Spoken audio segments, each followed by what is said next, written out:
Somewhere. Hey, everybody. This is Dominic D'Angelo. I'm of FourHorsemenNetwork.com, OneTrueSportTV.com, and SEScoops.com. That's a dirt sheet. But I am here, per usual, every Thursday at 4 p.m. Eastern Standard Time. Most days, I'm here with Greg Gagne and Magnum TA. He's the boss, Magnum, and Greg is the facilitator. How are you guys? I'm the facilitator. Yes. That's a great name. The facilitator. The Forget that facilitator. high flyer stuff. You're the facilitator. Let's see who I piss off today. Yes. Oh, I can't wait. Well, you're off to a good start, Greg, because you did not watch the Vince McMahon documentary. All week I see the highlights for it, and I kept saying, I'd go to Netflix. Oh, wait till September 25th, and I put it down, and then last night I said, Lord, let's watch a movie. She says, oh, The Golden Bachelor's on. So that's what we watched rather than the Vince McMahon documentary. How was it, everybody? So I only watched episode 1, so I have 5 more to go. But I do have my thoughts on it. Magnum, how much did you watch? Did you watch it? No, I'm gonna wait until like a weekend when I've got I can have a little beverage off to the side while I'm because I think it's going to take some intestinal fortitude to wade through that. I may wait till it's all done and then just binge watch it where I can fast forward through it. Yeah. Well, it's all out. All the episodes are out now. They're all out. They're all completely out. Yep. Well, I'll watch it this weekend then. Yeah. Can I fly in and sit with you and watch it with you? Oh, no. Okay. You're not invited, Greg. No, you don't want to be bring the Jack Daniels if you want. No, I'll video with you while we do it, but I don't. No, I can't come there. Okay. I can't guarantee what will happen. I think too much of you. That's it. Yeah. No, I mean, the fact of the matter is it's like pulling, the old, the old jokes and things about, they pull back the curtain, they let people see, what really happens in wrestling and, all over the years. But now, the curtain has been pulled back is really dark and really disturbing. And, because it's not, you're not watching something that's fictional anymore. You're watching a historical event and things that took place, and it's going to, it's going to hit different people different ways. They're going to say, this thing that I associated with all these great memories made with families and everything else. And, here was what was going on, the backstory. And here's the proposed, genius that brought all this into being and whatnot. And it's gonna have a lot, they're going to get a lot of views, and a lot of people are going to, create noise about it. And there's a lot of people that will weigh in on it now and say things simply because he's not in that position of power over the universe that he held, so tightly for so long. I mean, there was just people really afraid to say boo because they didn't know if it's going to come back and, him blindside him at some point in time. It'd be a career altering, really bad thing to have said. I was talking to a wrestling historian today, George Shire. Mm-hmm. And I asked him, I said, did you watch that? And he said, no, I haven't. I really have no interest in watching it because it doesn't really, the era he grew up in was our era. And he said, I was devastated when McMahon came in, and I was puzzled when all the talent started leaving. And it didn't only happen in the AWA, it happened to all the other territories. And he said, I honestly, and then watching the product he was putting out, I almost stopped watching wrestling for a long time. Wow. So he didn't really want to make any comment or even watch that series, he told me. Well, the interesting thing, so George Shire I'm familiar with because I used to follow the PW Torch. That's how I really got into all this stuff. And I know he was a personality that Wade Keller had on, and he would talk a lot of the history of wrestling and things like that. And you could kind of see him. I would get his perspective, I remember, but I also remember him kind of just not being like engaged with the modern product and kind of only more so on the end of the historical side, like what you're saying. And so, yeah. And the thing is, too, I would think, maybe from a perspective where you're coming from, or George is coming from, or even somebody that really relished the territory days and that aspect of wrestling, there could be this kind of like, almost like, I don't want to say, what's the word I'm looking for? Kind of like this overcast, this negative overcast of it all, because like Vince took it over and changed the whole thing of it all. Like, usurped it from a lot of different promoters. And they talk about that aspect of it all on the first episode, which is the only one I watched. And Vince, you could see Vince. Now, all this footage that Vince is being interviewed with, and I'm sure you guys knew this, but I'm just saying it for the show, people tuning in, that it ended up being 3 years ago, all this stuff was filmed with Vince. Like, so all these allegations and him getting removed from the company, that did not happen yet. So all this interview content is coming from 3 years ago. Either way, what I'm kind of getting at is that Vince ended up talking.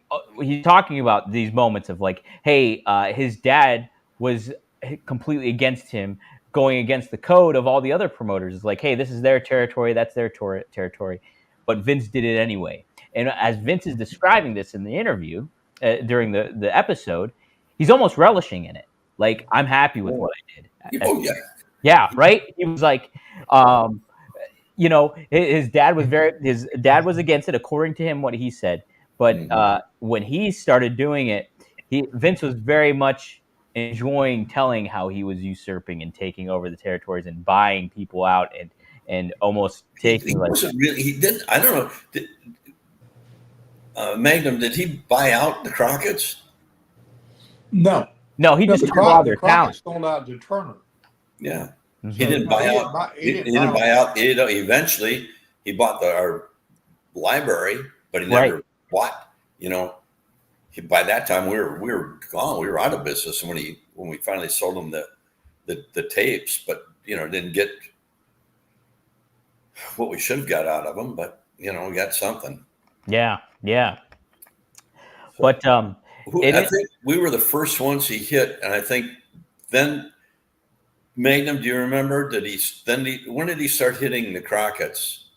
Well, for talent. See the thing, he didn't hit us for talent. Okay. When I was part of it, I mean, we were, going head to head with them every night. I mean, see, Jimmy Crockett kind of fell into that same, follow the leader type mentality because gotcha. We were on WCW. We were on Turner. Yeah, you're on Turner. He was on USA. We're national, internet. We're going national. He's going national.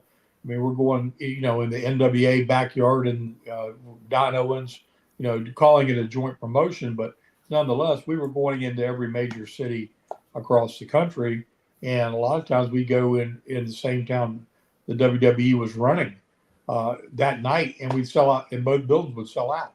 We'd run Philly or, Pittsburgh and simultaneously take every wrestling fan on the planet. It was in 20, 30 miles of there, and they sell out both buildings. So we didn't have that. We were on the upswing of something going on, and didn't have that same deal. I mean, that didn't come along till so many years later because, of course, the Crockett's got in just deep financial mismanagement of what they were doing, which is why they sold out to Turner Broadcasting, and were kind of forced to. They couldn't figure out how to right side the ship, so to speak, and it went on. That happened in 1989, 1990, and what year did WWE buy WCW? 2001. He started us in 1983. Okay. Yeah, so it went all the way to 2001. Yeah. For that side of the, before, they finally folded. But it could have, that whole thing, that teeter-totter battle could have gone either way. I mean, there was a point in time before Stone Cold took off and became the flagship of the WWE that they weren't faring real well. And until they got that, Stone Cold says so movement going on, and he became, the biggest, one of the biggest personalities on the planet. That they really got to, uh, you know, turn the corner, so to speak. Well, see, that's I'd be interested to see how, if they, really portray how hard it got for them right before it got, before they made that way back around. Because Vince made some really, you know, goofy moves, trying to get in football and trying to get in bodybuilding and doing things that, he didn't have the Midas touch on, even though he thought he did with everything he did. Mm-hmm. And but yeah, I'm interested in seeing the whole simoleon, but I've got to it's like a band-aid. I got to be prepared to rip it off at one time, right, and get through the whole thing, because I don't want to commiserate over it for weeks at a time. That'd be too depressing. Well, let me say before I do want to get a couple perspectives on it, but I'll say from my impressions on the first episode, my big takeaway from the whole thing was how Vince had a lot of trauma that he's covered up over the past 70 years or whatever it may be. He talked about, briefly brushed over the abuse that he went through as a kid with his stepdad. Like briefly, was just like, oh yeah, I got abused.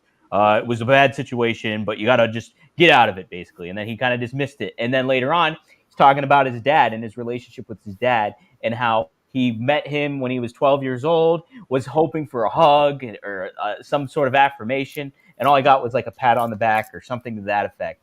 And you could see how that affected him, and he was conflicted in how he talked about it in certain ways, because he would praise his dad, but then he'd be like, but I don't really know how he felt, or I wasn't sure how he felt. And then, so that was a huge takeaway for me, and it kind of sets up and makes a lot of these allegations and the potential transgressions that he's made, and how he's handled a lot of people and burned a lot of bridges, kind of makes a lot of sense from how he's not really coped with this previous point of his life, it seemed. I think that was a huge takeaway for episode 1, for me at least. But I know that they cover the territories, like I say, in the first episode. I know they go more so into the scandals of the steroid trial. I'm not too sure about the Ring Boys stuff and everything in that regard.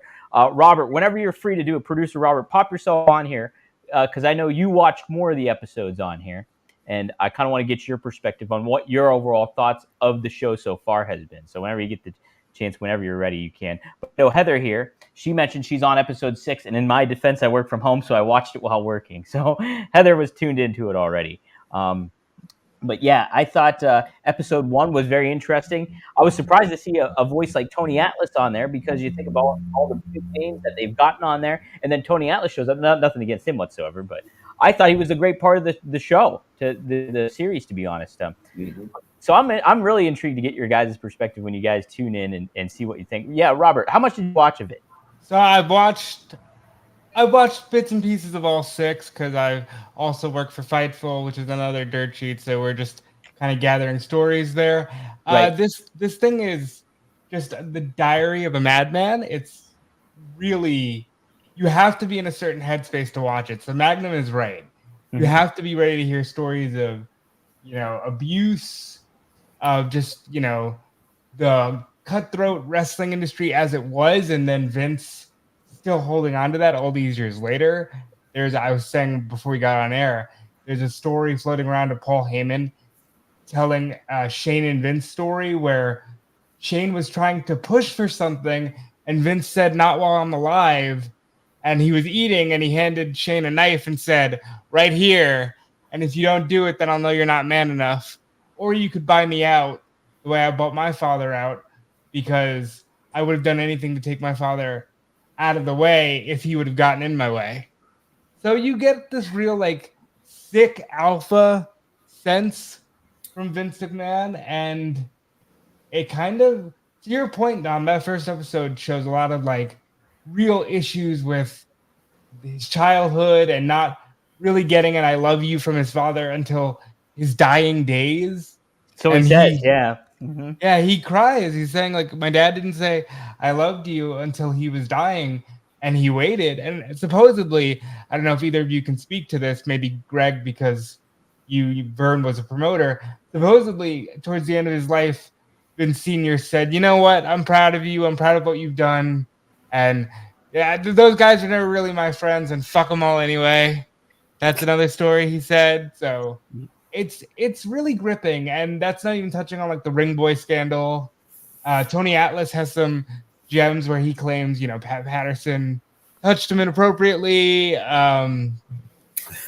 There's some stories about Stephanie where Stephanie's just like, "Hey, I can't believe I agreed to do half the shit I did when I was younger, but there we are." Vince admits to having a storyline where he wanted to impregnate Stephanie. I mean, these are just crazy. Let's go back where Pat touched him. Well, let's hear that story. The quote was from Tony. It was real quick. He just said, "Yeah, Pat grabbed my pecker in the locker room," and and that is what it is. I mean, the other people who worked with Pat seemed to defend him, said he had nothing to do with the Ring Boy scandal. Through the other people that were accused under the bus, Bret Hart has the line that Mel Phillips, the ring announcer, was a total pedophile. That's just a straight up quote from Bret. There's a lot in there, man. There's a lot of just weird stuff just across the board. They get into like the Benoit stuff. They do. They talk about Benoit a little bit. They not a little bit. They talk about Benoit, and Vince says he sees no correlation to steroids to what Benoit did. He claimed that the Undertaker was not concussed at WrestleMania 30, that he was just in shock from losing. He doesn't believe the Undertaker got concussed that night. Wow. You got a line of Stone Cold Steve Austin saying he doesn't believe in CTE. I mean, this is all just a lot of your favorite, your childhood heroes, or in your cases, guys, your peers, just saying some outlandish stuff left and right. Well, yeah, holy smokes. Yeah, I do hear too from the aspect that the documentary, if you are in tune with wrestling, all the wrestling, it's nothing news breaking too crazy in regards to, hey, wow, a lot of people heard all this stuff before, they said. And if you're really, I've heard it from fans, like texting in groups and stuff like that. Oh, I've didn't know a whole lot. Even Italian here says, the Vince McMahon documentary was underwhelming. I thought it'd be eating steak, was served a steaming pile of dog crap. Vince vanity project. You see, okay, that's an interesting take, and I would agree with that to an extent, because like you said, when you're a fan and when you're so like you consume everything, so much of the stories are just rehash. Yeah. But to get insight from Vince himself, who by the way starts the very documentary by saying, "I wish I could tell you the real stories, but those would get me in trouble." So God only knows how much he's leaving on the table. Right. But he himself is saying that he doesn't want to give you the full truth. He doesn't want people to really know who he is.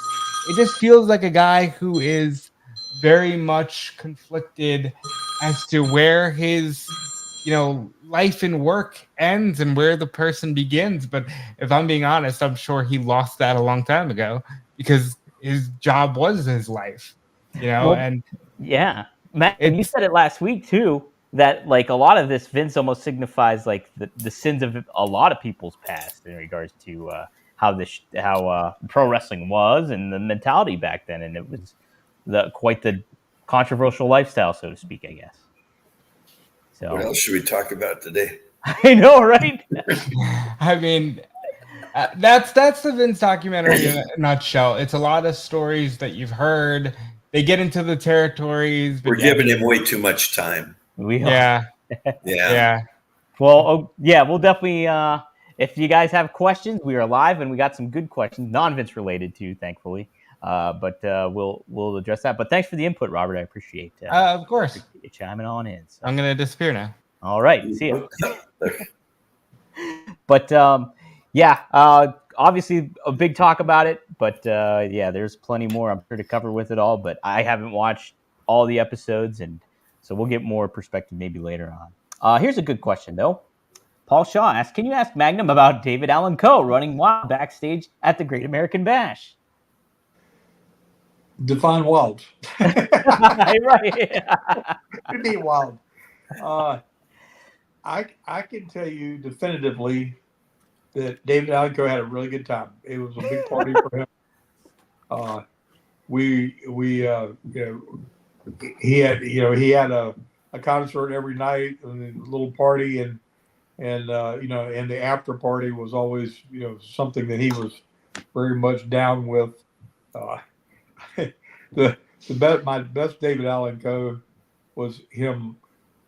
We were in we were somewhere in West Virginia, staying at this ritzy hotel, and there was a wedding reception group in the bar, and he decided to close down the DJ booth, and he was going to give a concert, and he went and got his guy to get the guitar out of his, and he proceeded to play all the rated XXX songs that he's ever written that are not even, I can't even reference them even today because it would be so inappropriate.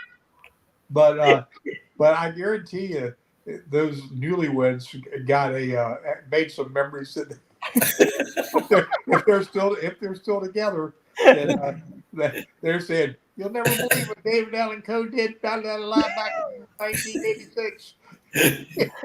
Oh my gosh! Yeah, he was an absolute wild man, but very talented, a lot of fun, very respectful to the boys of the business. So it wasn't like he was running wild and creating havoc. He really just kind of fit right in. He just partied down. He fit right in. Yeah, my daughter's getting married October 5th. Maybe I should have him come to the wedding. Huh? I would recommend you probably reconsider that. You can hire him as the wedding singer. Oh my god! And I love David, but I just don't think it's the right genre for what you're Probably not. Probably wouldn't set the right tone. No, not the right tone. Not the right tone. Was he? So, was he a wrestling fan starting off, or did he just kind of like where the boys just fans of him, and he got him? So it goes back to the mystique that was Dusty Rhodes. Dusty was very good friends with Willie Nelson and Hank Williams Jr. and just that whole outlaw music group of people. Yeah, we had we had all the who's of country music that first summer that we did it, and George Jones was there, and everybody but Willie and Hank, but it was just a real connection. It was a good vibe because for the most part, that part of Americana that embraces wrestling, pretty much a country music group, though the Rock and Roll Express probably wouldn't want to admit that, but it was really, that was really the wheelhouse of, what the audiences were made up. But it was funny because even though you got that crossover, the people came there to see the wrestling matches. Oh, yeah. So, and it didn't work real well trying to put the concert on after, because if you did it after, the people didn't want to stay for it, even though they liked it, because they didn't come out for that, or they weren't coming out to drink beer and be in a concert. They it married up, and it wasn't bad, but it wasn't the value add that was going to make the whole experience something that would have sold 30-40% more tickets, like what was being envisioned at the time. We had that same feeling. We had Waylon Jennings. Oh, did you? Did it at the Dome in Minneapolis. Yeah, and we had a huge crowd. The wrestling was first, and then the concert, and more than half the people left. Nobody stuck around for Waylon. No, maybe not quite half, but they were there for the matches. Yeah, and it was too bad because Waylon put on a heck of a concert. He was a good guy, great guy. Oh man, yeah, I love Waylon. I love all those guys. Like I did too. Yeah, I garnered a bigger appreciation for country music when I started college and stuff like that. Johnny Cash got me introduced, and then I got more into all the different kind of artists of that time period, and there's some great ones. But yeah, that's pretty neat. Greg, what other musical artists did Vern kind of incorporate or cross paths with, I guess, in the AWA? It was the same that TA, the same group that he had. I mean, it was country western. Yeah, Denver. We ran into Willie Nelson out there, and God, one night it came out, Willie was out there, and we had Murdoch and Rhodes were still with us, and they got right in the bus with Willie, and we saw him a couple days later. They missed a couple shots. Just a couple shots is all. Just a couple. Willie Nelson and Snoop Dogg could wear most people like really out. Yeah. So I'd be somebody like the Godfather to hang with those guys. Yeah. Right. I mean, they just all day long, man. You could just go. Nonstop. Nonstop. Man. Yeah. They were definitely highwaymen, I would say that. Highwaymen. That was, country western and wrestling really, like TA said, I mean, that's our audience. That same thing, wrestling and country western went hand in hand. Yeah. It was very, very interesting time in my life, and I'm sure in TA's too, when we had the opportunity to meet a lot of those people and hang with them. Didn't hang too much because, like I say, Dusty and Dick, I think they missed two main events the next 2 nights. Oh my gosh. Yeah. And day 3, when they got back, they were in the office with Vern. I bet. Yeah. Vern would get mad at him, kind of blow up, and then he'd say, "Okay, what was it like? What were you guys?" He wanted to be part of it. You wanted to be in this. Well, tell me a little bit about it. He was mad because he wasn't part of it. Right. Something you might have been a part of, Greg. We got a question here from Matt Karcher. I need to know about the tag match from Hawaii featuring Greg versus Bret Hart from, I believe, 1979. I never knew Greg battled Bret. Did you battle Bret Hart? Yeah. Wow. Talk about that. He was actually just starting. Yeah. It was down in Tennessee. Wow. And I had a match with him. And he'd only had a few matches prior to that, I believe. Mm-hmm. But then we had a good match. Yeah. Did you see some potential on him early on like that? Did we what? Did you see potential from Bret early on, like working? Oh yeah, I mean, that age? Anybody that came from a wrestling background, Mm-hmm. I mean, Stu Hart was another one of those great trainers up there. Yeah. So you knew, I mean, Bret hadn't been wrestling, I don't know, not very long, but we had a heck of a match. And it's just, I guess it comes natural. You know? Mm-hmm.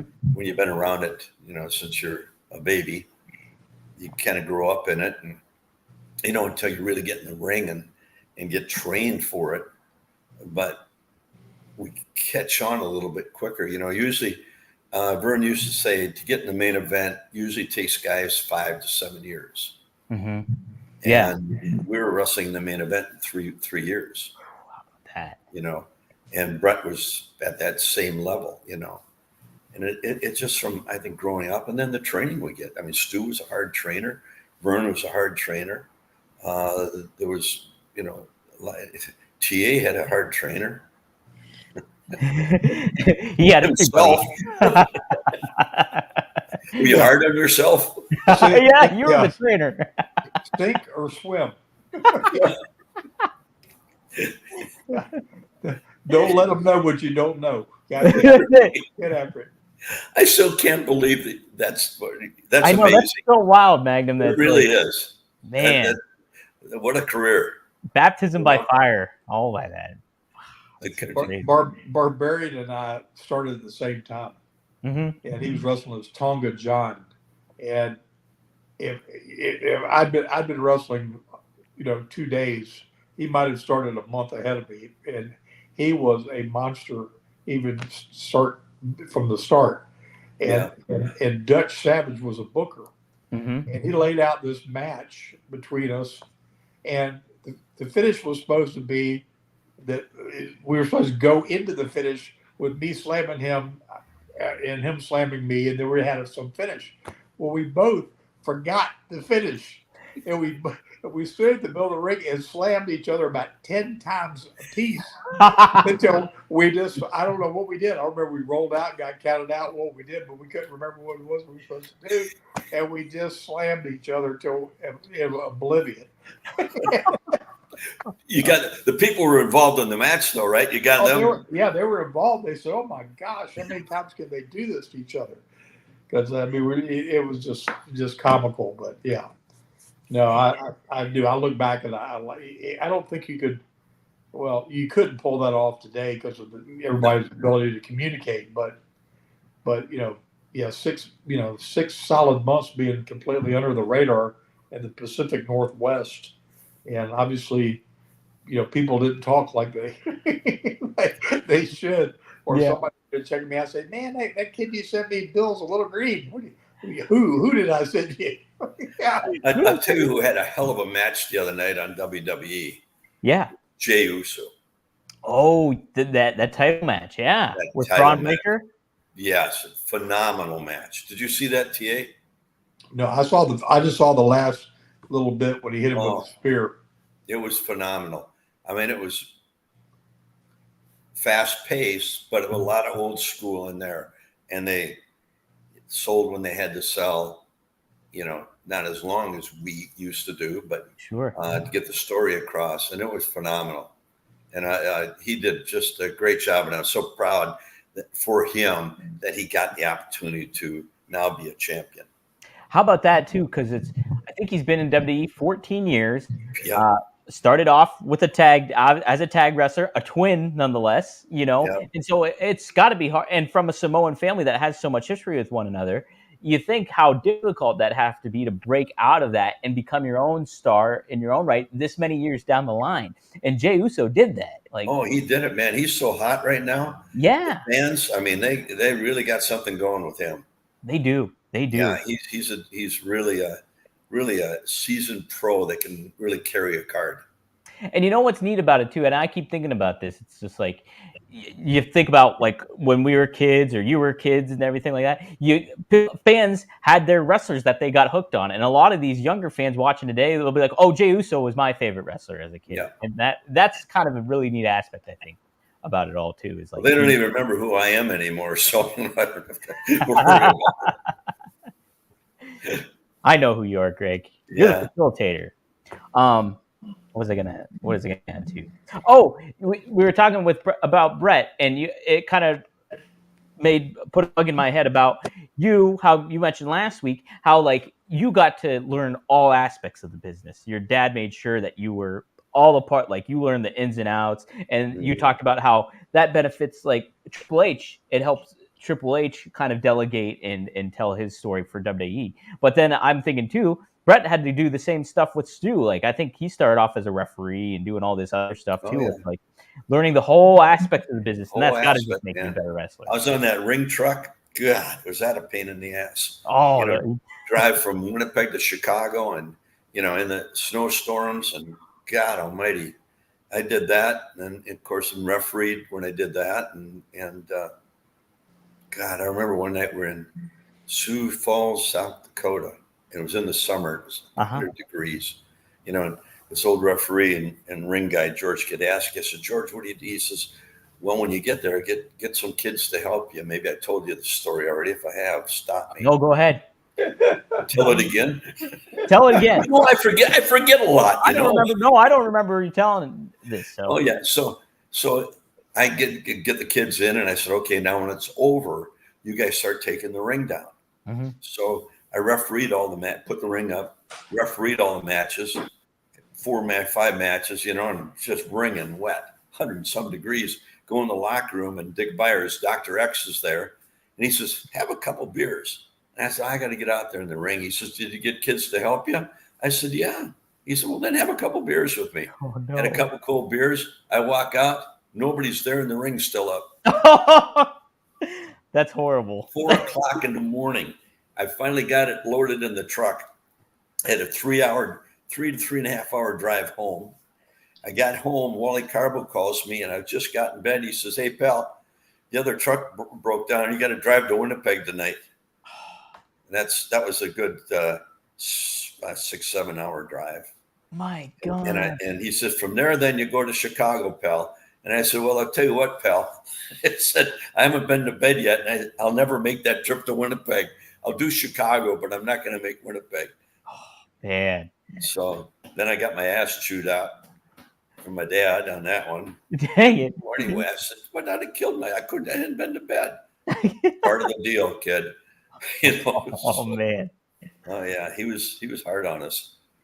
Magnum, did you have to do any of that, or did you kind of avoid that coming into? No, I was sitting here thinking about that when Greg was telling that story. So part of my, my inaugural world tour in Portland, I remember working for Sandy Barr. He was part of the promotion up there, and when I'd go to his towns, I'd help him set the ring up. I'd work a match, I'd referee matches, and I'd help tear the ring down. So he got his money's worth all the way around. Whatever he paid me, and I can't remember. Actually, he paid pretty decent, but I mean, you worked your butt off, from start to finish, and and to Greg's point, man. I mean, those ring posts, that beams, that thing is nothing but dead weight, man. Oh my God! It does not get any lighter. It's just there. And those old rings were heavy. I believe it. Holy shit, yeah. I've only had little experience doing that. Or for the local promotion, they have like a wrestling ring in a storage garage. That's for the IWC. It's the International Wrestling Cartel. And my brother's training there. And so I would go and help out like during shows and stuff like that. And yeah, I helped load up the ring, kind of help set it up and stuff like that. But you're right. And even from that perspective, I don't know the details of the rings and the differences. But I mean, it was all steel underneath. I mean, you had to take, and alone, you're trying to carry these things and load them in the frickin' truck. Oh, God almighty. I mean, it was, but Vern wanted us to learn the business from the bottom up. Yeah. Respect it. Absolutely. And you respected it pretty damn quick when you were doing that damn ring. Before we take another question, Magnum, I kind of wanted to get your perspective on like how the ring work of Bret Hart and certain things like that. Do you think your guys' styles would complement one another? How did you overall assess Bret as a wrestler? Do you think when you? I think it would be. I would have loved to work with him. I mean, I watched him when he was in his peak, and his work was very solid. And yeah, I mean, he had a wrestling style, but he still could brawl and fight with that style too. And there was nothing about anything he did that wasn't solid and credible. I mean, honestly, Bret's. And Brett had that, the kind of stoic, persona for his interview. If he'd had the personality to go with what he did in the ring, and truly, I mean, Jim the Anvil Neidhart was the guy everybody watched. Yeah, I mean, he was funny, and he was like, so Yosemite Sam or something. I mean, he was, and I knew him from Mid South, and I knew what a personality he was. So again, if Bret had just a little bit more pizzazz, charisma with that personality, he was a big star, but he could have been bigger even yet. And I think that's kind of where Shawn kind of eclipsed him, because Shawn was such a good heel. And so good at just making you want to kill him on the mic that then his ring work was of course stellar, but Bret's work was more solid looking. Yep. I mean, than Bret's. Even though Flair will say Shawn one of the greatest of all times, and granted he was, just like Ricky Steamboat, one of the greatest of all times, but that fluid, just graceful thing as opposed to a little bit more. Look like somebody could snatch you and do something with you that that he had, and even I mean, like Stone Cold. I mean, if you go back and watch, really, like his punches and kicks and things were kind of like not all that. He was more like it was clobber time kind of fighting. I mean, it kind of reminded me of I mean, it's not funny, but I mean he fought in an awkward, kind of weird kind of way. It wasn't like crisp, sharp punches and things, that side punch to the ear or the head or whatever it was that they did, which probably for the opponents was much better than my approach, because I gave you, permanent, callus on your Adam's apple. until he told me he had some kind of disorder after that program we had for 8 months, and it took him like 3 years to recover. So, Oh my God. Holy it smokes. was a good looking punch. Yeah, good looking punch. Can't beat that. But I would have loved to work with Brett. Yeah, that would have been fun. That would have been a lot of fun. I think when I look at Brett too, from like I thought he was a great baby face, and I thought you think about, and I think Stone Cold has said this before, is like, if he didn't have Brett as a partner to work with during WrestleMania 13 and making that whole double turn work, there would have been no Stone Cold without Bret Hart. And like it's just yeah, I think and then you think about the whole Canada versus USA kind of vibe that was going on around that time. That kind of really helped bring in some of the aspects of that Attitude Era that made WWE competitive with WCW once again. And then lo and behold, Brett ends up going to WCW, and the whole story is told as it is. So it's a pretty interesting stuff. Yeah, it would have been. When Greg was talking about working with Brett, and I was like, man, I wonder how Magnum would have thought about working with Brett. So Well, the funny thing is, when I was still what they called the deputy talent director is what my title was.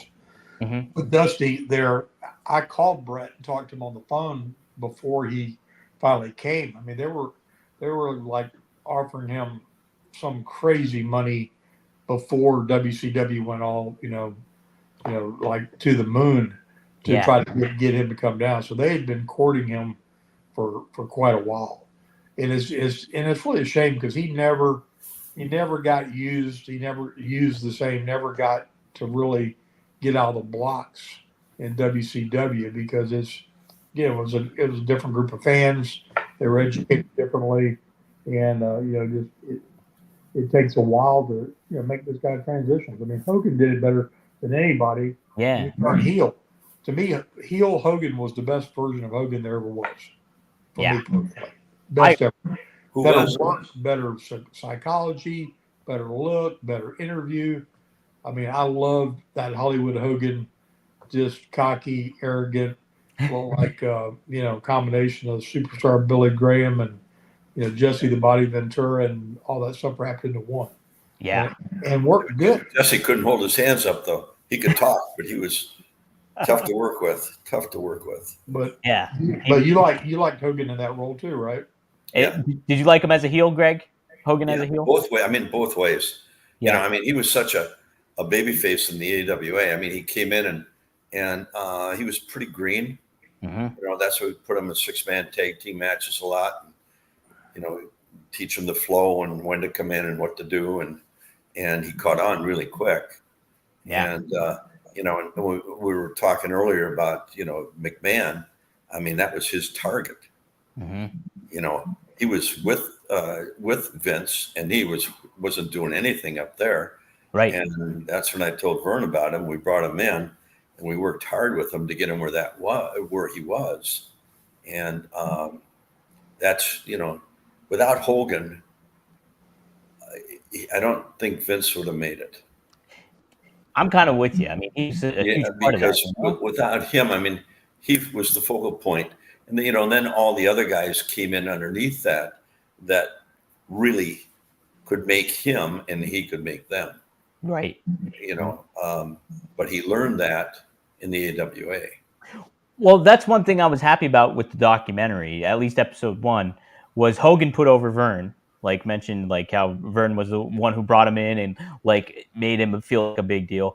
But on top of it too, they made note that always a misnomer is like Hulkamania was created in WWE, and like so many of these acts were, but he was created in the AWA. Hulkamania was started in the AWA, and so they made note of that too. Like, so I was happy that they didn't try to control the narrative when it came to some of that either. So we could have got Magnum Mania though. That would have been interesting. Well, I would have loved to been able to work with TA. Yeah. Would you have chose, if you had a color scheme though, Magnum, would you have gone with red and yellow, or would you have done something different if you were in the whole? Not a tag team. I'd have liked to have wrestled him. Yeah, one-on-one. Yeah, and it's so funny because my whole thing was I was like the polar opposite of Hogan. Yeah. And and we were trying to do something so marketably different to convince them of just this graphic violence or extreme hatreds for your opponent or just all these things that were surrounding it being a shoot. And I mean, and Hogan, he figured out the formula. He knew how to work the crowd, and he'd work the crowd for 10, 15 minutes coming to the ring and leaving, and have a 5-minute match. And up the road, Flair and I, or Tully and I are going 45 minutes to an hour, tearing the house down, giving them a completely different kind of product. So it's like those audiences up there, they obviously watched Iron Man matches, and they watched things that were really intriguing and hard paced and more. And I really think we could have got it over, even more so than the hours with Flair were like laborious to some degrees, because I mean they had ups and downs, and you took them on quite a ride, but the intensity of going 30 minutes or 40 minutes with Tully, or doing the same thing with Nikita. Yeah. We in a just a fight, in a brawl with that kind of intensity was a marketably different kind of product that would stand up on any card. And they can't, and to some other people's point, you can't have every match be like that. Sure. You've got to have your carpenters and your people that set the stage, and people that do do what it takes to get you to that point in storytelling. And I was just very comfortable in that particular role. Right. And Greg, Andrew makes the same point that you were talking about too. How he says one thing that the doc also focused on was how difficult it was to replace Hogan. Like there was an assumption that there was a next man up, like in football or something.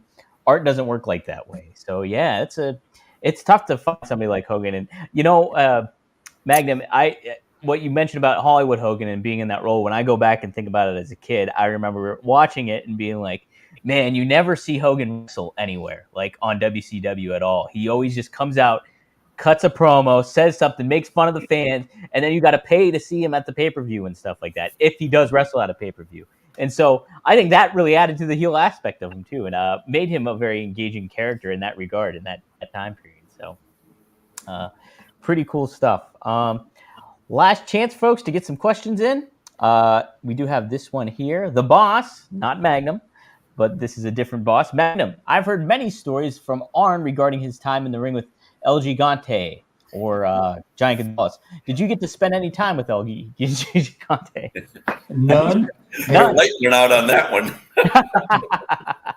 No, really no time. And he was George was a very likable guy. He didn't speak a whole lot of English, but some. And he was a basketball player. Right. I mean, and so obviously he was an athlete, but he was so tall that he looked like just a giant string bean, which is why WWE put him in that crazy muscle suit thing. Yeah. And it's a shame, because with the right guidance, right coaching, whatever, right situation, he probably could have made some money with somebody. But he was very large and kind of awkward for taking bumps, or even just maneuvering around a ring is a lot different than trotting up and down a basketball court. Right. It takes a different kind of agility, and when you're that big and you're covering that much ground every time you take a stride, you got to be agile to be able to pivot around and do what you got to do. I think a lot of people don't give Andre the credit that they should have, because for somebody that big with that much real estate going on, you got to have a lot of control over your body to do the things that big men do in the ring. And George certainly didn't get the opportunity to get that much experience to really see what he could have done. But if anybody was in there with him, I'm sure it was a thing of beauty. And I'll leave it at that. Yeah. We finally got an Andre story. You got an Andre. Well, hey, we'll get to him at some point. We got one coming up. We got one coming. Is a whole big. We're gonna do like a 3-hour special on Andre. Perfect. Coming up next week. Next week potentially. Next week. We'll close it out with a couple of these last two here. Greg and Magnum. He asks, what happened to the wrestlers that exposed the business back in the day? Did you cross paths with certain talents that would try to do that? And how would you handle it if so? Greg, is anybody that you give a recollection? I never came across it. Never came across it. How would you have handled it if they tried to expose the business? I guess the closest ones that had problems with were Doug Summers, Buddy Rose, Marty Jannetty, and Shawn Michaels. Wow. Man. We're in Las Vegas, sold out cage match, the four of them. Mm-hmm. And they went to the lady that she was in charge. I can't remember her name. Her dad owned the place and she ran it, the Showboat. And they went in behind my back. I didn't know they went into her and told her that they wanted X amount of dollars in cash up front before they'd go in the ring. Whoa. So I got wind of it. And I brought Jannetty and Michaels into the locker room. And I was ready to just knock the crap out of them, but I chewed their ass out pretty good. And I told them, I said, you guys can get out of your wrestling gear and go home. And I'm going to go over to Rose and Summers and tell them the same thing. Well, you're going to kill the card. I said, no, there's four of us. I got four here that'll go in the ring in a minute and we'll outdo anything you can do in there. So pack up and go. And I went over to Summers and Rose and told them the same thing. And they were still around when the main event came up, so they went in the ring. But they didn't get any cash from the gal up front. That's good. Yeah, what a dirty thing to do. I mean, and I got wind of it about them, there's only like one more match before so it was like during the show. Yeah. There was one match and then the cage match. Wow. And Rose, well, who are you going to put in there? I said, there's four of us who go in there. You think, shit, we'll make you look bad. We'll have a better match than you could possibly have. Man. I said, lucky I just don't knock you right on your ass right here. Oh, I was mad. God. Dang. How about that? Yeah. Magnum, do you have any experiences of people trying to expose the business around you? Just the one where I found out I could do the belly-to-belly suplex that I put in my back pocket to save from my career. Yeah. I was in Florida, and I was on a second, third match, and there was some guy that had brought his girlfriend to the ring and had her sitting in the front row, and he didn't know I was around the corner, but he's telling her, look, I got to make this guy look good. But, if I wanted to, I could like mop the floor up with him and blah, blah, blah, blah, blah. And I hear all this from afar before our match. And so we were going to have a decent little, back and forth wrestling match. And I decided we weren't. and I used him like a ping pong ball. And finally, the last thing I did, he was like staggering around, didn't know which way to go. And he weighed about 260, and I waist locked him and belly to belly him and about threw him out of the ring. And I said, you know what? I said, I need to remember that because I can do that to anybody. If I could do this, that, to that going bag of, then I could do this to anybody. And so, yeah, that's the only time I really personally, had anybody like disrespecting the business and trying to tell somebody it was, wasn't on the up and up because they were the one going to do the favor that night. And I was like, I for the first 3 years, I put more people over than I can even remember. So that was part of the trade, that. Mm-hmm. So you got to make somebody to be somebody. And, I learned through that whole process that you can do the favor every single night if you tell the right story during the match, and people have a certain opinion of what you're capable of doing. It's not is how you tell the story. It's not necessarily the conclusion of that. And I think there's too many people of a mindset today that think if they're if they're not going over, that they should, well, I should just have all the match. And that's, Right. and they don't realize that if they don't make the person that they're getting ready to put over, then they look like a real idiot at the end of the day. That they just, I stepped on a banana peel and 1, 2, 3, it was all over with. And there's a host of like little maniac minded people that don't get it, that it's a dance and you both got to show each other's pluses and minuses and skill sets and what you're capable of, or you not only have you not beat anybody, you're not gonna do anything to further either one of your careers. Yeah. Right. 100%. And Greg, it's funny too that you mentioned the Jey Uso match. I think that's a perfect example of something like that because Jey, obviously a hot babyface act, big time, but like Braun just won that Intercontinental Championship. So initially, like me going into it thinking like, oh man, are they going to already take the title off of Braun Breaker, and is that going to hurt him? But no, I don't think it does at all, really, if you think about it. And he made Braun, and Braun. Yeah. I mean, you can tell he was carrying the match, but Braun he's caught on quick enough that he got right into the flow of it, and it was a spectacular match. And it didn't hurt Braun one bit. Yeah. And Jey, he's so over with the people right now. He's going to be a big draw for him. Well, Michael Devari says Greg was ahead of his time because of all the wrestlers back then were huge. He would have been a great world champion in the 1990s. So how about that? Well, thank you very much. I appreciate that. Yeah.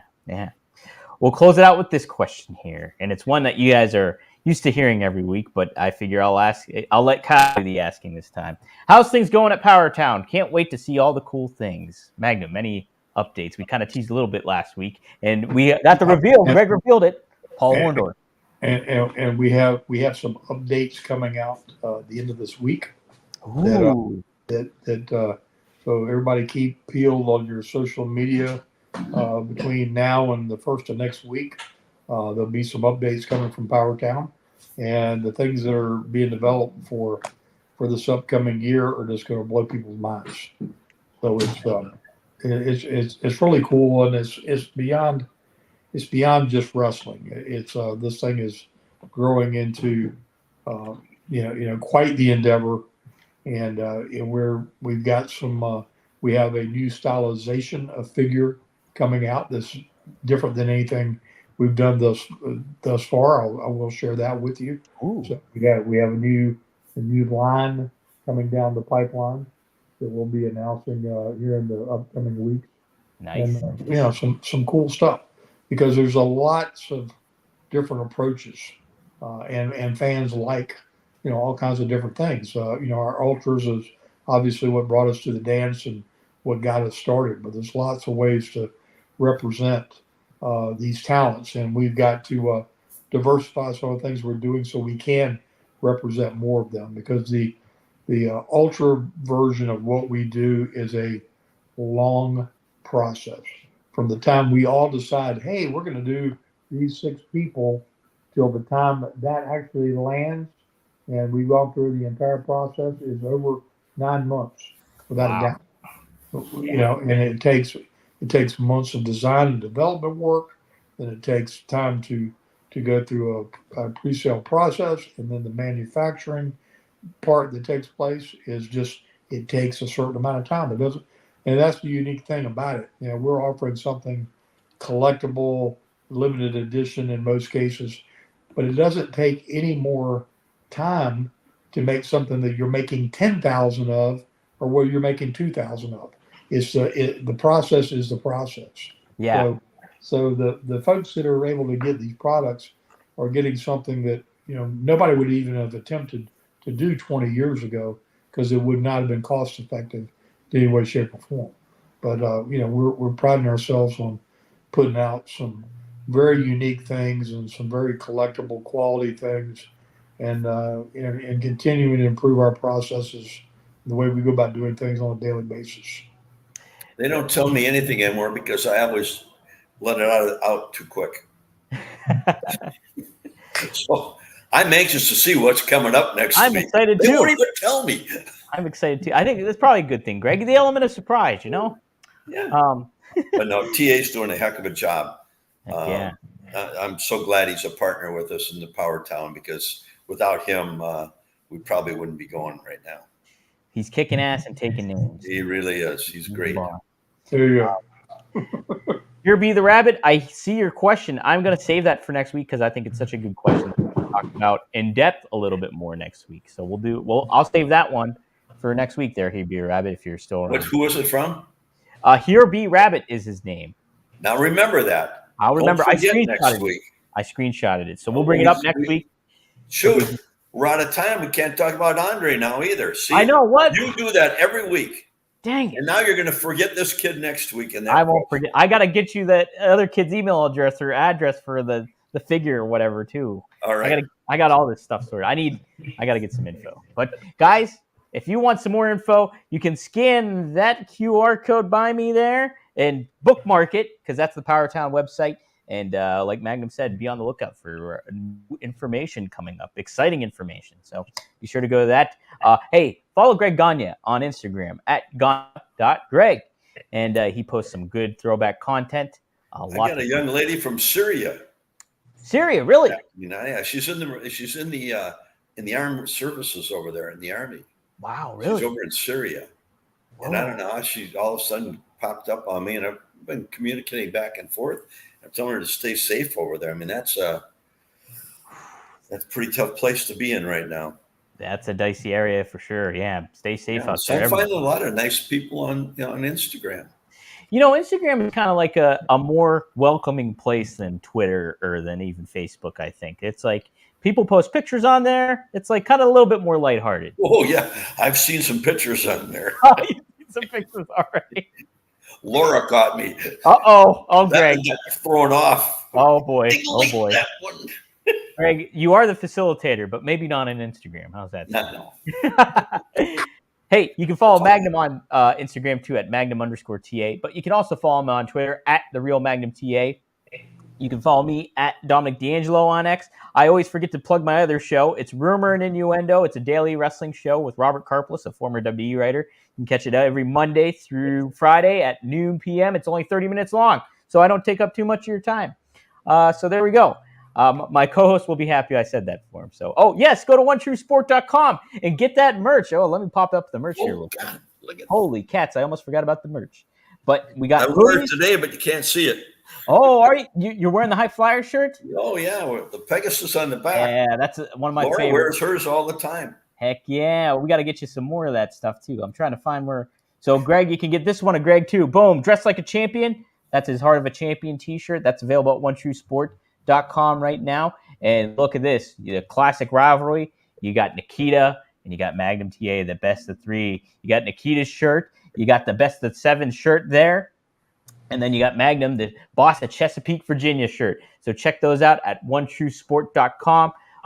We're the exclusive home of Four Horsemen merchandise as well. We got so many legends. We're excited to get more legends in the mix too. We just got Bruiser Brody not too long ago. And I'll make the announcement too if nobody's made it yet. We got Wahoo McDaniel on tap too. I consulted Greg about the New York Jets chant for him, so we're going to make it to you that one too. So you guys be on the lookout. Be on the lookout. We appreciate all you guys for tuning in live. Had a good little audience here. We'll get more next week, though. Appreciate everybody. Magnum, Greg, always appreciate you guys.